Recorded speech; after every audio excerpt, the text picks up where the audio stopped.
Me rastin 20 vjetorit të krijimit të Fondit Shqiptaro-Amerikan të ndërmarrjeve në Shqipëri, presidenti Bujar Nishani vlerësoi kontributin e tij me dekoratën e flamurit kombëtar.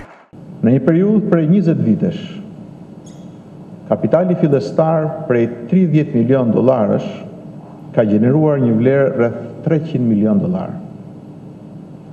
Duke u bërë kështu ndoshta më i suksesshëm ndër fondet si motra të vendeve tjera. Vijon të jap një kontribut të rëndësishëm për zhvillimin demokratik dhe ekonomik të vendit tonë. Drejtuesi i Fondit Shqiptaro-Amerikan Michael Granoff theksoi faktin se ky sukses i institucionit që ai drejton vjen nga mbështetja e çdo qeverie shqiptare dhe mbi të gjitha institucionit të presidentit. Mr. President, it's a great honor for me to represent.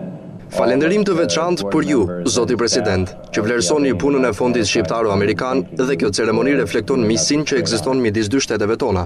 Sukseset e realizuara në këto 20 vite nga Fondi Shqiptaro-Amerikan vijnë nga mbështetja e institucionit të presidentit. Ky fondacion ka arritur deri këtu nga mbështetja e çdo qeverie shqiptare e mbi të gjitha nga mbështetja e institucionit të presidentit. Fondi Shqiptaro-Amerikan i ndërmarrjeve është një organizatë ofitimprurëse amerikane e themeluar në vitin 1989. Qëllimi i tij kryesor është të promovojë zhvillimin e sektorit privat të Shqipërisë.